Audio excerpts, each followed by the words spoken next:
You have read this sentence. Maybe you memorized it in Sunday school. Maybe you have seen it printed on a bookmark or painted on a church wall. The fear of the Lord is the beginning of wisdom. Proverbs chapter 1 verse 7. It appears in Proverbs, in Psalms, in Job, in Ecclesiastes. It runs through the entire wisdom literature of the Old Testament like a spine running through a body. Every major wisdom writer in Israel comes back to it, and almost everyone who has ever read it in English has carried the same quiet unease about it. Because fear, in English, has one meaning. It means scared. It means the feeling you get when something is about to hurt you. When the lights go out and something moves in the dark. When the phone rings at 3 in the morning. That is what the English word fear means. And the phrase "the fear of the Lord," read through that lens, sounds like a religion built entirely on staying out of trouble. Obey the rules or something terrible happens. Be afraid of God or he will hurt you. That is what most English readers hear. And it is not what the Hebrew says. Not even close. The Hebrew word underneath every single one of those verses is yirah. And yirah is not the Hebrew word for being scared. There is another word for that. The Hebrew Bible has a word that means exactly what English fear means. The cold dread, the panic, the impulse to flee. That word is pahad, spelled peh-het, dalet. Pahad appears throughout the Hebrew Bible, in poetry, in narrative, in prophecy. And it gets translated the same way yirah does, which is part of the problem. Both words appear in English Bibles as fear, but in the Hebrew original, they are not the same word. And the writers of the Hebrew Bible did not treat them as interchangeable. They chose between them with care. And the difference between them is not a difference of degree. It is a difference of direction. Pahad drives you away from its object. Yirah draws you toward it. One produces flight. The other produces pursuit. One closes you down.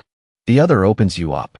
Job uses both words in a way that makes the distinction unmistakable. In Job chapter 3 verse 25, at the bottom of his suffering, when he has lost his children and his health, and he sits in ash while his friends argue theology at him, Job says this, "The thing I greatly feared has come upon me, and what I dreaded has happened to me." The word translated feared there is pahad. The thing he dreaded, the catastrophe he had always imagined in his worst moments. It arrived. That is pahad.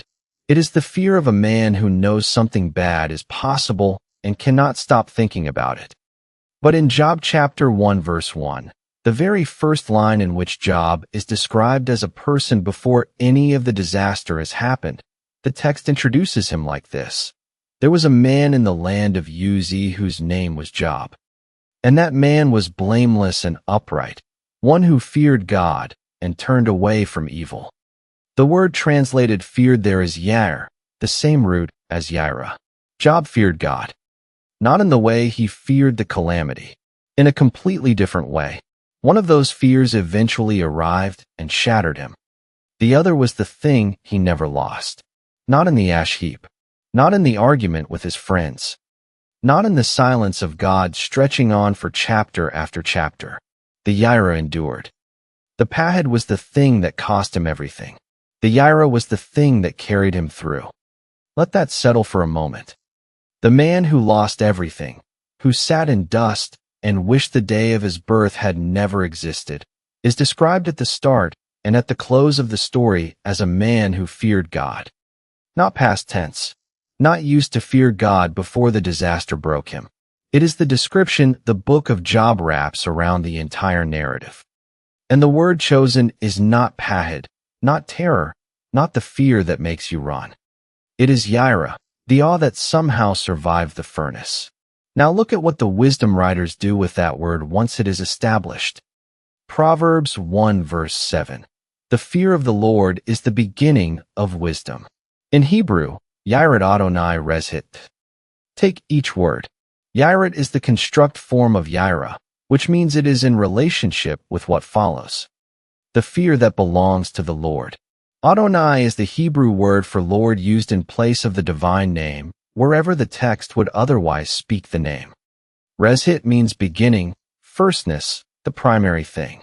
And dot means knowledge, but not merely intellectual knowledge. In Hebrew, dot is the knowledge that comes from deep acquaintance, from experience, from relationship. The same root is used when Genesis says Adam knew his wife. It is the knowledge that changes you because it comes from actual contact with its object. So the full phrase reads something like this. The awe that belongs to the Lord is the primary, foundational form of that knowledge which changes you. It is not the gate you pass through on the way to something more important. It is the ground on which everything else stands. Remove it, and what you have is not partial wisdom. You have information without orientation, intelligence without a compass, a map with no sense of which direction is north. Proverbs 9 verse 10 adds a layer.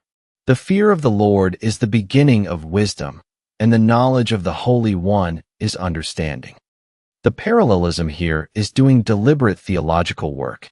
Fear of the Lord is placed alongside knowledge of the Holy One as. Though the writer is saying the same thing twice from two different angles. To yirah God is to know Him as holy, and to know Him as holy is to yirah Him. The two movements are one movement seen from two sides. You cannot truly know the holiness of God and be unchanged by it. And you cannot yirah Him without that yirah being rooted in some recognition of who He actually is. The fear and the knowledge are not sequential. They are simultaneous. The woman described in Proverbs 31 is one of the most carefully constructed portraits in the Hebrew Bible. The chapter is an acrostic poem, each verse beginning with the next letter of the Hebrew alphabet, from Aleph to Tav. 22 verses, 22 letters, a complete picture from beginning to end. The poem describes her competence, her generosity, her household management, her business dealings, her physical strength, her care for the poor, her preparation for every season. It is an extraordinary portrait. And after all 21 verses of detailed description, the poem reaches its conclusion in verse 30. Charm is deceitful and beauty is passing, but a woman who fears the Lord, she shall be praised. Yirah Adonai. Everything the poem has spent 21 verses showing, every quality, every skill, every act of strength and wisdom, the poem gathers it all under that single phrase at the end. Not her competence, not her intelligence, not even her kindness. Her yirah, that was the thing underneath all the other things. The source from which everything else in the portrait was flowing. Psalm 34 verse 11 makes something explicit that the Proverbs passage is implying. Come, you children, listen to me. I will teach you the fear of the Lord. The psalmist is treating yirah as something that can be taught. Not installed by a traumatic encounter, not produced by a threatening sermon, taught the way wisdom is taught, the way a craft is taught. Over time, in practice, through attention and apprenticeship and accumulated experience. That framing matters more than it might first appear. You cannot teach a person to feel threatened. You cannot run a lesson plan on how to be scared. But you can teach a person to notice. You can teach a person to pay attention to what is actually in front of them. You can teach a person to stand correctly in the presence of something real. Yirah is that kind of thing. It grows with the person who pursues it. It deepens over a lifetime. It is learned. Psalm 19 verse 9 says something that would be simply strange if yirah meant being scared. The fear of the Lord is clean, enduring forever. Clean. The Hebrew word is tahorah, pure, uncontaminated, without mixture or foreign substance. You would not describe dread as clean. You would not call terror pure. Terror has cortisol and adrenaline and the desperate desire for it to stop. It is not pure. But reverence can be pure. A clean, undivided attention to the holiness of God with no performance, no self-consciousness, no audience that can be pure. That is what the psalmist is describing. A yirah that is without contamination, not generated by threats or social pressure or the fear of what other people will think. Just the real thing. The actual response of an actual person standing in front of something actually holy. Now go back further. Go to Moses at the burning bush in Exodus chapter 3. The text says the angel of the Lord appeared in flames from within a thorn bush. The bush burned, but was not consumed. Moses turned aside to look. The language is significant. Moses did not flee. He turned toward it. He was curious, drawn in. And then God spoke his name from within the fire. Moses, Moses. And what does Moses do with that moment? The text says he hid his face. Ki yirah mehabit el ha-Elohim. Because he was yirah to look at God. That word, that root, yirah. And what happens next? God does not consume him. God does not rebuke him for coming close. Instead, God gives him an assignment that will define the rest of his life. Go to Pharaoh. Bring my people out. I will be with you. The yirah at the burning bush was not the end of the encounter. It was the doorway into it. Moses turned toward the fire instead of away. The yirah did not stop him. It was the appropriate response of a creature standing in front of the living God. And the appropriate response was exactly what allowed the encounter to continue. Compare that to Exodus chapter 20, the giving of the 10 Commandments at Sinai.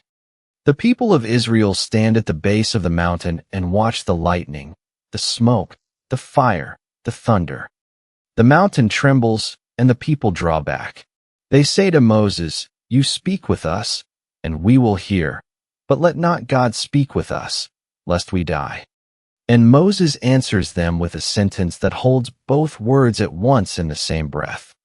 Do not fear, al-tarau, using a form of yirah, but in the negative. Do not have this particular yirah. For God has come to test you, and that his fear may be before you, so that you may not sin. The same root, now used positively. Do not have the yirah that drives you to flee. Have the yirah that stays with you and shapes you. Two forms of the same word. Two completely different directions. One fear closes. One fear forms.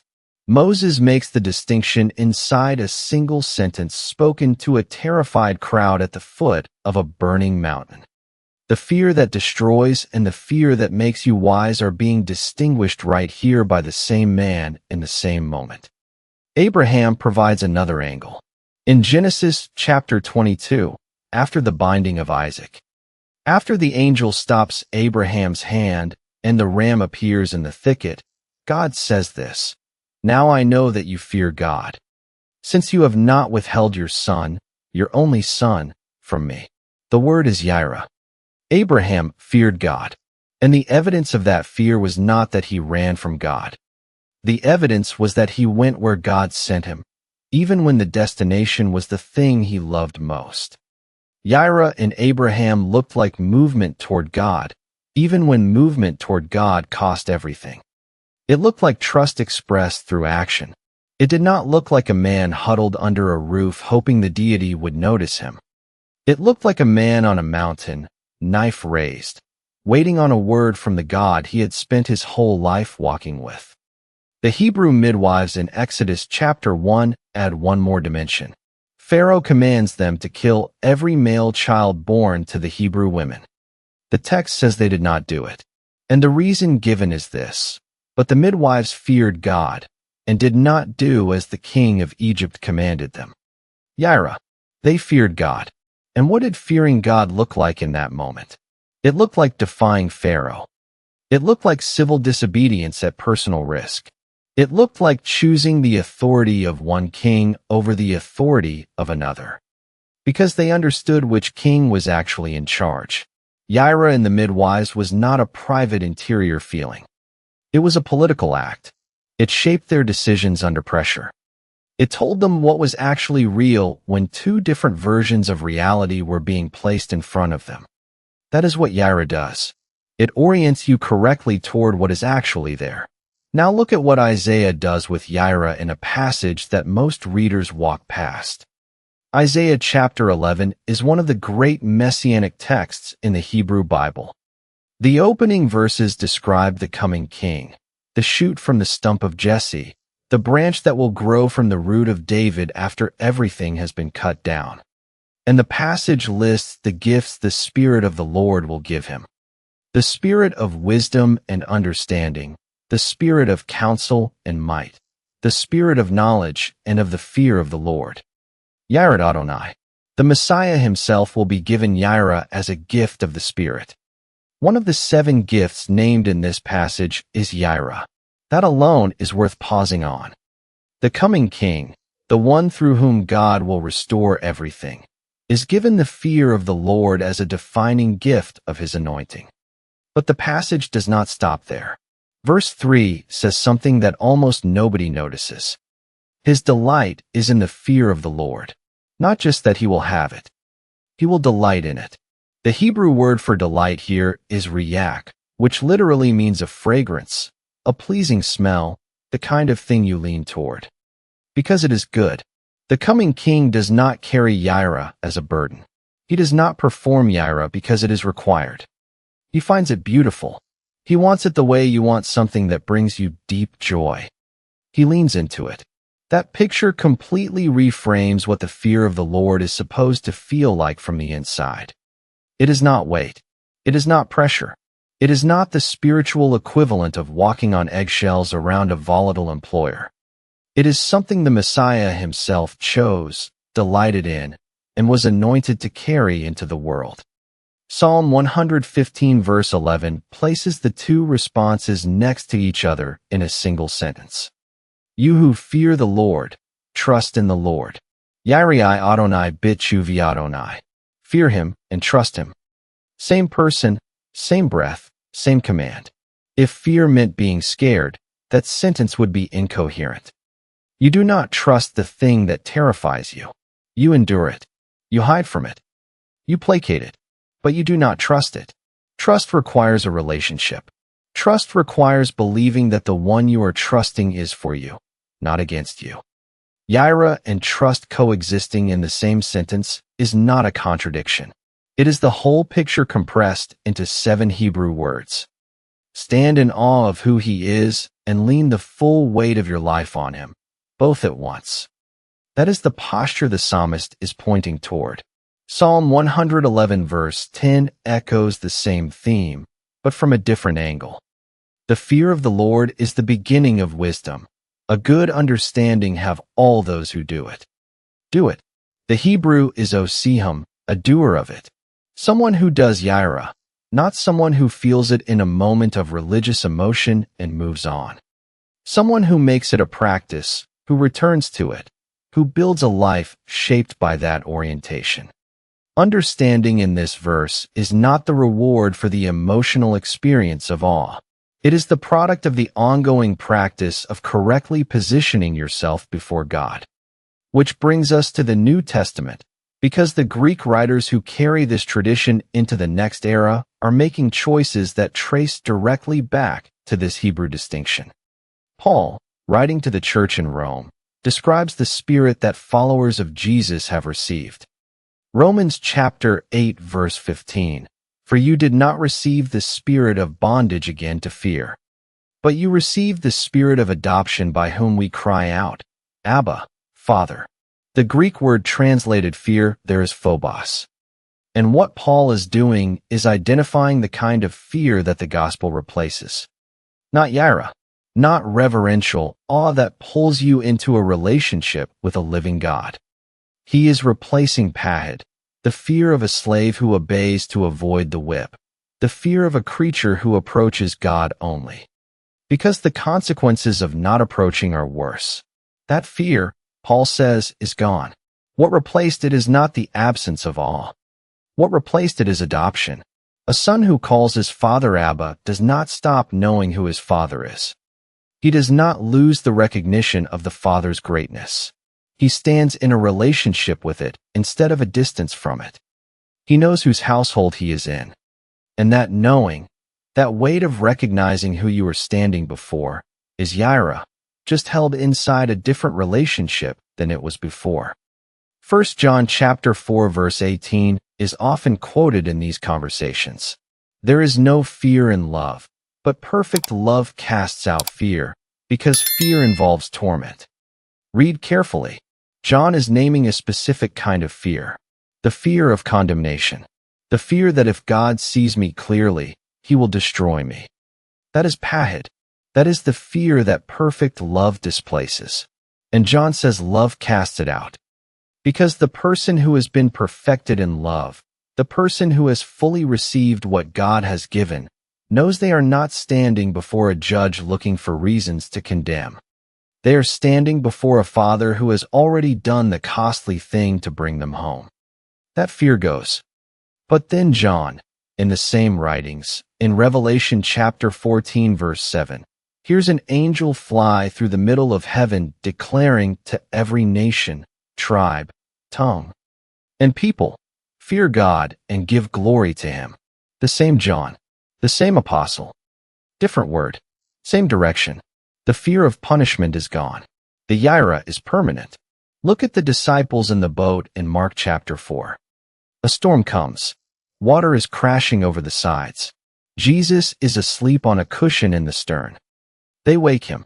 He speaks to the wind and the waves. The storm stops. Complete calm. And then the text says, they feared exceedingly. Ephobethison phobon megan. The Greek is emphatic. Overwhelming, extraordinary fear. And what do they do with it? They do not jump overboard. They do not hide their faces. They turn to each other and ask the question that yirah always produces. Who can this be, that even the wind and the sea obey him? The fear generated a question. The question pointed to a person. That is the directional logic of yirah. It does not close you down. It opens you up. It takes what you just experienced and drives you toward the one responsible for it. That is the movement the whole wisdom tradition has been describing across centuries of Hebrew writing. Yirah is what happens inside a person when the distance between the holiness of God and the smallness of the creature becomes undeniable. Not the distance that produces shame and flight. The distance that produces awe and pursuit. The distance that makes Proverbs say, Yirah Adonai reshit dot, and mean it as an invitation, not a warning. Because standing in front of genuine holiness, if you stay, if you do not run, if you let the encounter do what it came to do, you begin to understand something you could not have understood any other way. That you were made for something larger than you. That the universe has a weight to it that your ordinary categories have been too small to hold. And that understanding, that reorientation, that moment when you stop treating the universe as though you are the largest thing in it, is the first step of wisdom. Ecclesiastes chapter 12 verse 13, the very last line of the book. After all the searching, after all the vanity. After Kohelet has exhausted every category of human experience, pleasure and work and laughter and sorrow and wisdom and folly. After all the testing and probing and the recurring refrain that everything under the sun is vapor, the book ends with this. Fear God and keep his commandments, for this is man's all. Some translations say the whole duty of man. The Hebrew says simply ze kol hadam. This is the whole of man, not part of the picture, not one obligation among many. The whole thing, yirah and the obedience that flows from it. That is the teacher's final word after a lifetime of searching for what holds. It is not said in despair. It is said like a man who looked everywhere and finally came back to the one thing that was true in every season he passed through. Here is the image worth holding. In the ancient world, entering the court of a king was not a casual act. You did not wander in and start a conversation. Protocol governed every movement. When you came before a king, there was a posture, a silence, a recognition that you were standing in a place whose occupant was not your equal and was not to be treated as though he were. That posture was not terror. The servants who had spent years in the court did not quake every time they passed through the doors. They were not paralyzed by the presence of the throne, but they also did not forget whose presence they were in. They held both things at once. The familiarity of belonging and the reverence of knowing exactly who was on the throne. That is yirah. Familiarity without casualness. Access without presumption. The recognition that the one you are drawing near to is not ordinary, and that drawing near is a gift, not a right. The court of God is not a place you stumble into, but it is a place you are invited to enter. The reverence is not the barrier at the door. The reverence is the appropriate way of being once you are inside. So what does this do for you? It removes the reading of the fear of the Lord that has made it a phrase most modern Christians file away without opening. Because if yirah is not terror, if it is not the spiritual equivalent of being scared straight, then it is not for a particular type of person. It is a posture that can be learned, that grows through practice, that deepens across a lifetime, that the Messiah himself delighted in as a gift of the Spirit. If the shoot from the stump of Jesse chose to lean into yirah not as an obligation but as a fragrance, then the invitation to the rest of us is not to be afraid. It is to learn what it means to stand correctly in front of something true. Proverbs 14 verse 26 says this, "In the fear of the Lord there is strong confidence. Yirah Adonai mivtak Oz, a strong fortress." The fear of the Lord is not where confidence goes to die. It is a strong fortress. It is where real confidence comes from. Because the person who has learned yirah has stopped pretending that the universe is manageable on their own terms. And the moment you stop pretending that, you can finally receive what you actually need from the one who manages it. That is the whole movement. Yirah is not pahad. It is not the beginning of a religion of fright. It is the beginning of wisdom, the beginning of a life lived in accurate proportion to reality. God is holy. You are a creature. And somehow, inexplicably, the Holy One has made it possible for the creature to draw near. The response to that is not terror. The response is yirah, held together with trust, reverence that moves you closer rather than pushing you further away. The posture of a life that knows exactly who it is standing in front of and keeps showing up. Anyway, not because the alternative is punishment, but because the presence is real, the holiness is true, and standing in that reality, once you have tasted it, is the most alive you have ever felt. The fear of the Lord is the beginning of wisdom. Not because God is dangerous, but because he is holy. And holiness, when you stop running from it and let it be what it is, turns out to be the thing you have been looking for since before you had a word for it. Subscribe if this changed how you read that phrase. Leave a comment. Share this with someone who has spent years unsettled by the idea that they are supposed to be afraid of God. And may the God whose holiness produces yirah and whose mercy makes that yirah a gift rather than a burden meet you wherever you are standing today. God bless you.